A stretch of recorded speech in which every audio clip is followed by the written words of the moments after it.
Olá pessoal, bem-vindo ou bem-vinda à 11ª parte da série de conceitos de programação. Hoje vou começar a falar sobre código binário, de onde ele surgiu, por que ele se tornou código de máquina. Estes, entre muitos outros assuntos, vão ser tratados neste vídeo. Então, vamos começar. Bom pessoal, primeiramente eu vou falar sobre o que significa a palavra binário. Bi vem de 2, nário vem de números, então nada mais é do que um conjunto de 2 números. O código binário é a linguagem de máquina que utiliza estes 2 números, que são os dígitos zeros e uns. Estes dígitos significam ausência ou presença de pulsos elétricos. Então, quando tem pulso elétrico, bit 1. Quando não tem, bit 0. O código binário está muito relacionado a um conceito. Entre 2 sistemas que eu só tenho 2 opções. Ou você liga a lâmpada ou você desliga a lâmpada. Não tem um meio termo entre ligar e desligar. Entre ser verdadeiro ou ser falso. Entre correr pulso elétrico ou não correr. Ou eu faço ou eu não faço. Ou eu vou ou eu não vou. Mas baseado em que foi criado este conceito? Vamos ver. O matemático indiano Pingala, no século III a.C., descreveu um sistema numérico binário que representou os números de 1 a 8 somente com os dígitos 0 e 1. Então ele pegou o número decimal e de alguma forma converteu em número binário e mostrou esta representação. Então 1 passou a ser o 001. O 2, o 010, o 3, 011, o 4, 100, o 5, 101, o 6, 110, o 7, 111 e o 8 como 10000. Os dígitos 1 e 0 são falados individualmente. Não se fala, o 8 representa 1000. Não, o 8 representa 1000, justamente para saber o que ali é verdadeiro e o que é falso. Inicialmente, quem criou esta conversão foi o matemático indiano Pingala. Mas como isto teria algum sentido para o computador? Vamos ver. Gottfried Leibniz, no século XVIII, usou os bits zeros e uns em um artigo chamado Explication de l'Arithmetic Binary, que é a explicação da aritmética binária. George Boole, em 1854, descreveu o processamento de sinais em forma de expressão algébrica no seu artigo detalhado sobre sistema lógico, que é a álgebra booleana usada na aplicação do sistema binário dos circuitos eletrônicos. Então, Leibniz criou um artigo detalhando o sistema numérico binário e George Boole já começou a descrever no processamento de sinais ali as portas lógicas, que é justamente isso que se vê vários circuitos que formam portas lógicas no desenho de uma placa, no desenho de uma memória. São as correntes elétricas que se passam nas memórias, nas placas, nos circuitos eletrônicos no geral. Agora vamos continuar. Então, baseado na lógica booleana, Claude Shannon, em 1937, criou o computador digital e o projeto de circuito digital em seu mestrado no Massachusetts Institute of Technology, que é o MIT, nos Estados Unidos. Um dos fundadores da IBM, que é o Herman Hollerith, foi um dos primeiros a usar o código de máquina. Então, foi a partir daí que se criou o computador digital baseado naquela lógica booleana. Von Neumann e Alan Turing utilizam o sistema binário de Leibniz e da álgebra booleana de George Boole nos seus estudos sobre arquitetura computacional e criptografia. Então, como que é representado este código binário?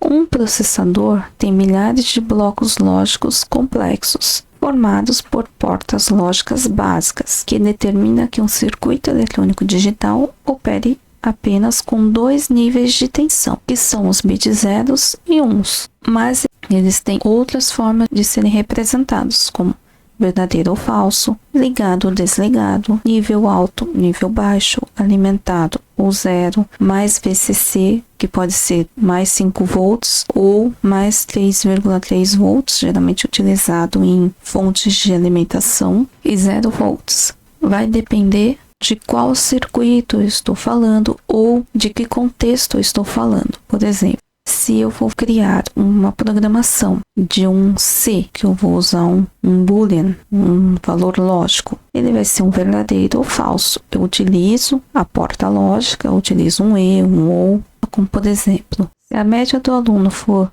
maior ou igual a 7, ele está aprovado, se não, ele está reprovado. São condições que vão ser verdadeiras ou falsas. Ou ele está aprovado, ou ele está reprovado.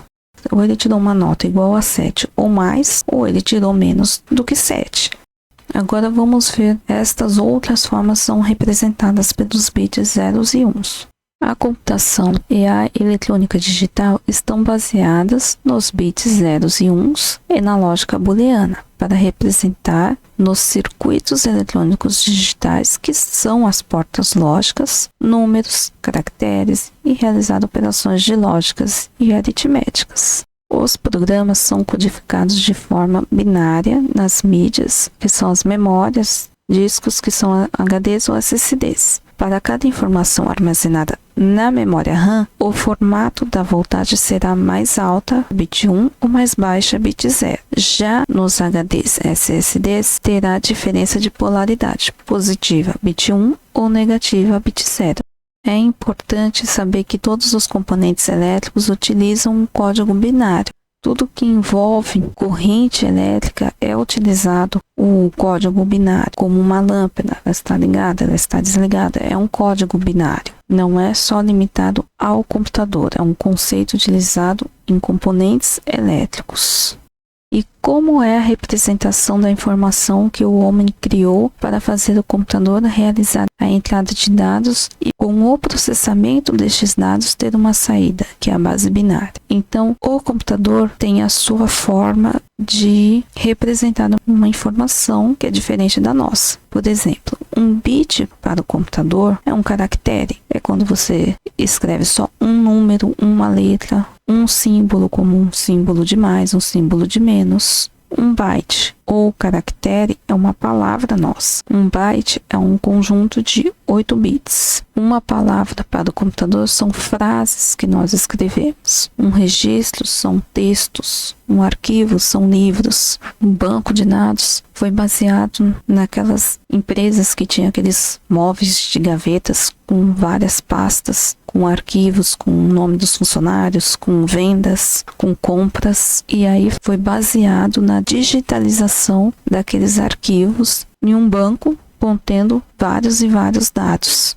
Então, qual que é o objetivo de o computador utilizar o código binário? Basicamente é facilitar o processo e tornar as operações mais simples, pois é mais simples você ter duas alternativas do que ter, como nós conhecemos, o código decimal, 10 alternativas. É mais barato também, facilita a criação de hardwares de memória. Como eu mostrei que a memória utiliza as voltagens, mais alto, mais baixo. Os HDs ou SSDs utilizam polaridade negativa, positiva. Então, facilita a criação desses componentes. Facilita também a implementação das operações aritméticas.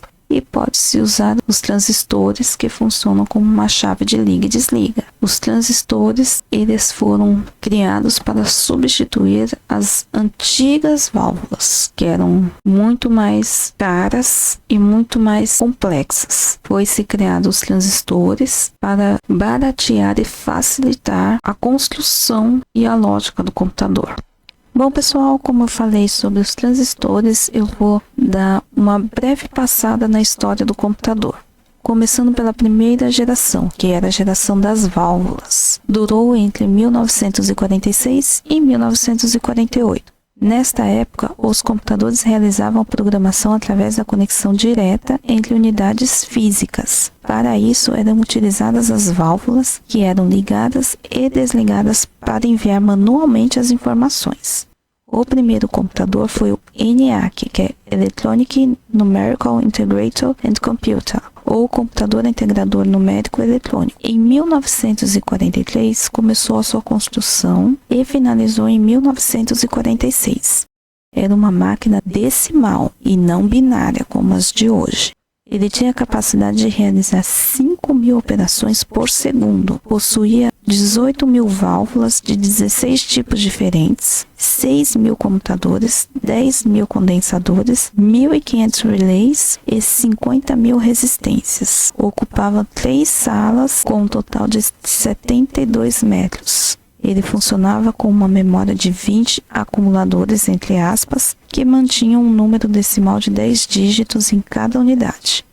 Cada número era armazenado com a utilização de 10 válvulas no estado ligado. Os cálculos eram feitos através da conexão e desconexão de cabos e várias ligações entre chaves. Aqui é uma foto de como que era o ENIAC. Ele era extremamente grande, tinha muitos cabos e dava muitos problemas. Tem registros que colocam que ele dava problemas a cada 6 horas. Agora vamos ver a segunda geração. A segunda geração é a geração dos transistores, que durou entre 1959 e 1964. O salto tecnológico foi a criação dos transistores, pois são pequenos dispositivos que transferem sinais eletrônicos através de um resistor. Coloquei um exemplo de uma figura de um transistor. As vantagens que ele tinha em relação à válvula. Os transistores eram muito menores, não exigiam tempo de pré-aquecimento, consumiam menos energia, eram mais rápidos e confiáveis e geravam muito menos calor. Então, ele foi uma grande evolução com relação às válvulas. Nesta geração, houve o aparecimento de softwares para controle de sistema e o uso das linguagens de programação, pois antes das LPs, a programação era feita totalmente monotarefa, sem sistema operacional. Ou seja, uma vez que a tarefa era iniciada, ela tomava todo o controle do computador. E o tempo entre o fim de uma tarefa e o início de outra era muito demorado. Então, hoje em dia se utiliza o multitarefa, que são muitas tarefas ao mesmo tempo. Naquela época, como não existia linguagens de programação, os softwares, o sistema operacional, então começava uma tarefa, ele ocupava todo o tempo do computador, enquanto ela não terminava, não se começava outra tarefa. Com a IBM entrando no mercado de computadores, foi introduzido o hardware de processamento de entrada e saída, que acelerou todo o processo, bem como a ideia de sistemas operacionais de controle básico e, posteriormente, em 1962, a introdução da memória virtual. Então, já foi no final da segunda geração que começou essas ideias de sistemas operacionais. Mesmo na geração de transistores, agilizavam o processo da primeira geração com a criação dos transistores, mas ela ainda não utilizava linguagens de programação. Só bem no final da segunda geração é que começaram a ter uso das linguagens de programação. Então, o que aconteceu na segunda geração? Cada transistor era um dispositivo que deveria ser soldado na placa de circuito. Assim, conforme o número de transistores aumentou, o trabalho de montagem se tornou cada vez mais difícil. Então, tinha tido muitas vantagens com relação às válvulas, porém, chegou um momento que foi exagerando a quantidade de dispositivos e foram tendo muitas placas. Quando aconteceu esses problemas, surgiu a terceira geração, que é dos circuitos integrados, que foi entre 1965 e 1970. Os circuitos integrados são circuitos eletrônicos miniaturizados, contendo outros dispositivos semicondutores individuais que realizam o trabalho de milhões de dispositivos da segunda geração. Em 1965, os circuitos integrados começaram a substituir os transistores. No circuito integrado, podia-se colocar vários transistores, então esses dispositivos foram ficando cada vez menores e com capacidade de colocar cada vez mais transistores dentro. A quarta geração é dos microprocessadores, que foi a partir de 1971 até os dias de hoje. Existe a quinta geração, que começou a inteligência artificial, mas esta parte do uso dos circuitos integrados continua em uso, que são justamente os processadores. A quarta geração, ela foi uma extensão da terceira geração, com o aumento da densidade de componentes por chip. Então, ela não substituiu, ela só melhorou. Teve dois grupos de circuitos, os circuitos LSI, que é Large Scale Integration, em 1972, até 10.000 componentes podem ser colocados em um único circuito integrado. E tem o grupo dos circuitos VLSI, que é o Very Large Scale Integration, que foi em 1978, que mais de 10.000 componentes podem ser colocados em um único circuito integrado. Eu dei vários exemplos de microprocessadores: 8086, 80186, 80286, 80386, 80486 e o Pentium. Então eram circuitos bem pequenos e cabem muitos transistores dentro destes circuitos, que eles são utilizados até hoje. Agora que eu dei um breve resumo sobre a história do computador, eu vou falar sobre o funcionamento do sistema binário. Ao contrário dos humanos, os microprocessadores não se baseiam na ideia de que 10 é um número conveniente de dígitos para ser representada uma contagem. Tanto microprocessadores quanto microcontroladores funcionam a partir de transistores, cujo princípio de funcionamento está no fato de passar corrente, que é o bit 1, ou não passar corrente, que é o bit 0, ou na passagem controlada de corrente, pelo qual se baseiam os circuitos de amplificação. Os microprocessadores, microcontroladores e também outros circuitos digitais utilizam apenas dois dígitos, 0 e 1. Por isso é um sistema de base 2. É outro nome que se tem para o sistema binário. Tanto faz falar sistema binário, sistema de base 2. Circuitos eletrônicos podem ser representados pelos níveis de voltagem, 0 volts e mais 5 volts ou 3,3 volts. O que é um bit? Binary Digit é a menor parte da informação que pode ser armazenada e também corresponde a ligado, bit 1, e desligado, bit 0. Um bit equivale a um caractere nosso, uma letra, um número ou um símbolo, por isso que ele é a menor parte da informação. Agora eu vou falar sobre os sistemas de numeração utilizados no computador. O sistema de base 2, o código binário, ele é o código de máquina que vai finalizar ali o processo de tradução, mas existem outros sistemas de outras bases que o computador também utiliza. O primeiro, que é o sistema de base 2, e não o sistema posicional, que é utilizado na eletrônica digital para implantar circuitos de portas lógicas. O sistema de base 8 é um sistema posicional também usado como uma alternativa ao sistema binário. Tem o sistema de base 16, que é a maior alternativa ao sistema binário, que é utilizado para representar portas, interrupções, endereços de memória.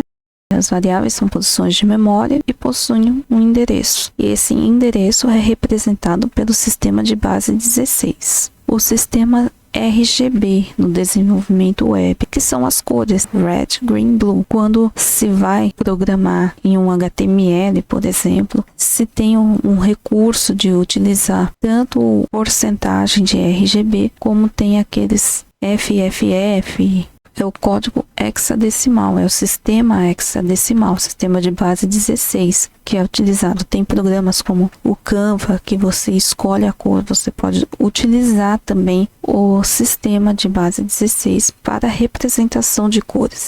Agora vamos ver mais outros dois sistemas que o computador utiliza.